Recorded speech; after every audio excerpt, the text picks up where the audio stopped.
Okay, so imagine your favorite multiplex is hosting a movie marathon today. There are six amazing movies playing throughout the day: Avengers, Interstellar, Batman, Inception, Joker, and Iron Man. Unfortunately, many of their show timings are overlapping, and you can watch only one movie at a time.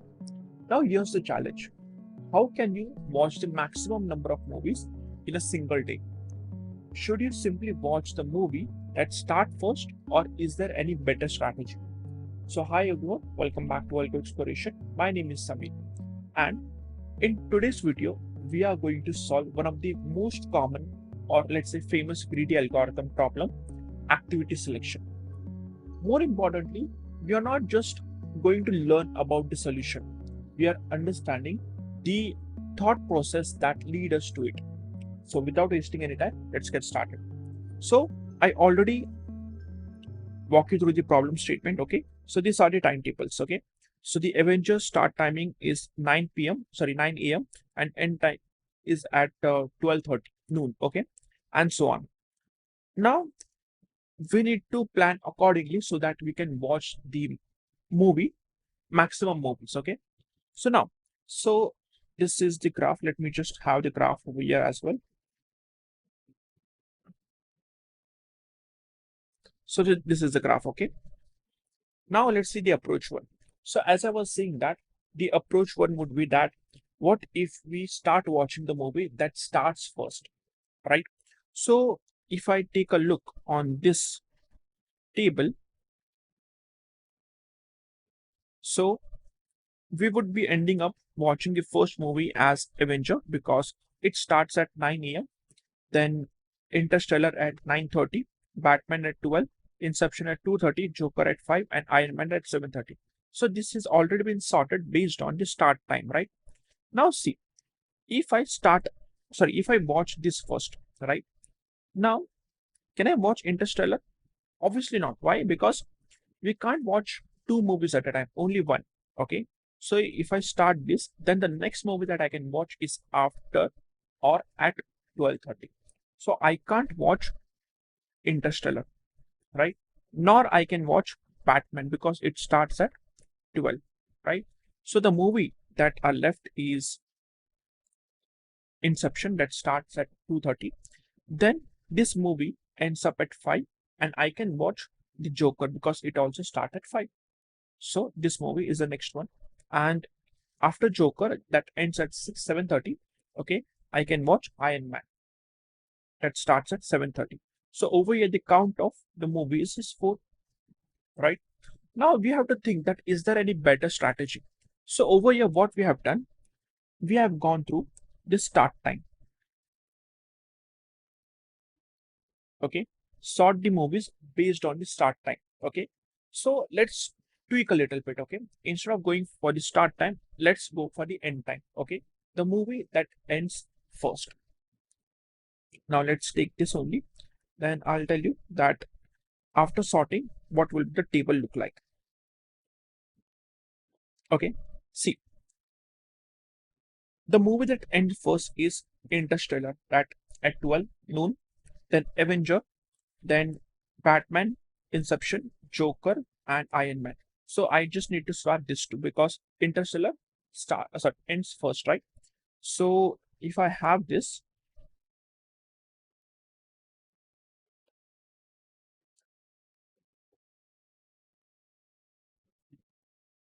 so over here you can see that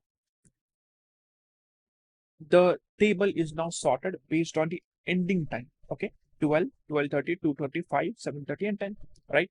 So now if I watch this movie first, that is Interstellar, okay, now I can't watch, obviously I can't watch Avenger, right? Right, because my timing is booked from 9:30 to 2. Okay, so obviously I can't watch Avenger. Okay, but you can see that I can watch Batman because this movie ends at 12. Okay, and the Batman starts at 12. I can watch that. Okay, after that I can watch this Batman as well. Sorry, this Inception as well because it starts at 2:30 and the previous movie ends at 2:30, right? So I can watch this. Also, I can watch Joker, and also I can watch Iron Man. So over here, you can see that I end up watching 5 movies rather than 4. So over here, the count is 5. So it seems like that if I sort the table based on the ending time, then I would be watching or I would be doing more activities, right? So now let's see the algorithm. So what we'll do, okay, see guys, this is a new technique now, okay? We have come up on the greedy algorithms now, okay? So in almost 99% of the problem, okay, there will be a pair now, okay? The start time, end time, and so on, okay? So we have to create a pair class, and based on either start time or end time, we need to sort it, okay? So create a pair class to store the start time and end time of every movie. Okay. Store all the movie inside an array. Why? Because we need to sort it. We need to sort it. Okay. Sort the array according to the ending time in the ascending order. Okay. Now select the first movie. Obviously, the first movie is this, and initialize the count since we are selecting it. Okay. Store the ending time in the variable, let's say, end last end time. Why? Because see, if I watch this movie, then last end time will be 12. Sorry, right? Now, based on this 12, okay, I need to compare the next movie. Can I watch it over here? See, this movie is ending at 12, but this movie is starting time is 9. So obviously I can't watch this. But over here, the Batman, I can watch it. Okay. So what should be the relation? See, I'll write it over here. Last ending time and the starting time, okay, of the next movie. This has to be lesser than equals to, okay. So over here you can see that 12 12, okay. Now when I will be watching this Batman, my last end time would be updated to 2:30, okay. Now for the next inception, 12:30, right? So over here you can see that this is the relation, okay, between the last end time, that means the end time of the previous movie, and the start time of the current movie, okay. So you need to take care of this equation. Now traverse the remaining movies one by one. Obviously, for every movie, if the starting time is greater than or equal to last end movie, okay, this is the equation I'm talking about, okay. Select the movie, increment the count, and update the last end time, right? Okay. Now let's see the implementation of this. Okay, so over here I have already have the main function in which all the data has been already taken. So 9:30 to 12, it's the first movie. 9 to 12:30, it's the second movie, and so on. Okay, over here in the comments I have already mentioned this. Okay, now see guys, first thing I need to find the length. So n will be start dot length. Okay, now I need to create a pair, right? So pair. Now I need to create the array. Inside the array, I'm going to store the object of pair. Okay. So pair movies equals new pair, and the size will be n, right? Now one by one, I need to create an object and store it in the pair class. Okay. Sorry, store it in the array. So for int I equals to 0, I is less than n, I plus plus, and inside this, let's have movie of I, sorry, what I'm doing, equals to new pair. Okay. Now see what I need to store. I need to store the start time and end time, right? So start of I, comma, end of I, right? Okay. Now see, I have stored it. I have stored all the movies in an array, but I need to sort it based on what? Based on the end time. Okay.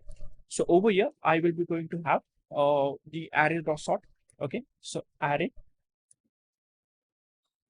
dot sort, and so we are sorting the movies over here, a comma b.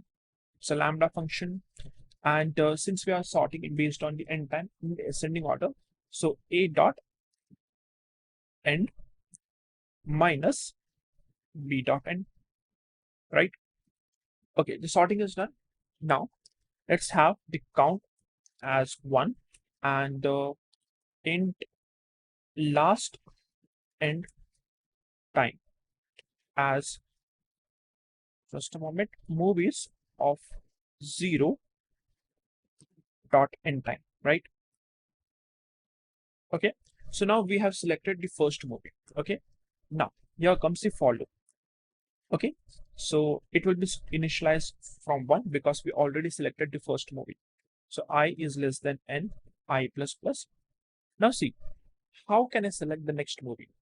As we have already seen the relation, okay, that the last end time should be less than equals to start the start time of the current movie, right? So if last end time, if it is lesser than equals to movies of I dot start,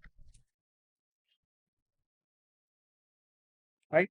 If the condition holds good, then we need to increment the count and we need to update the last end time as well, right? So last end time will be movies dot, sorry, movies of I dot end, and that's it. Our job is done. And at last, we need to return count. Okay. So I hope that I didn't make any kind of error over here. Let me recheck it again. Okay, perfect. Let's run this.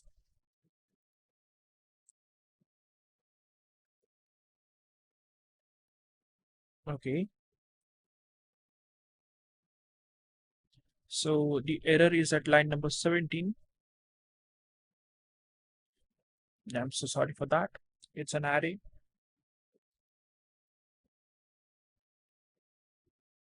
Perfect. So maximum movie is equals to 5. Okay. So I believe you got it. Okay. Now let's see the time complexity.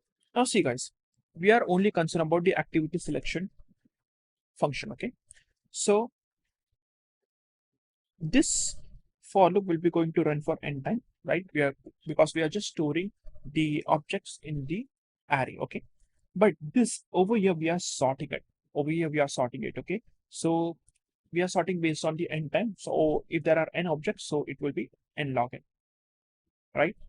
And this for loop will be also going to take n time. Okay.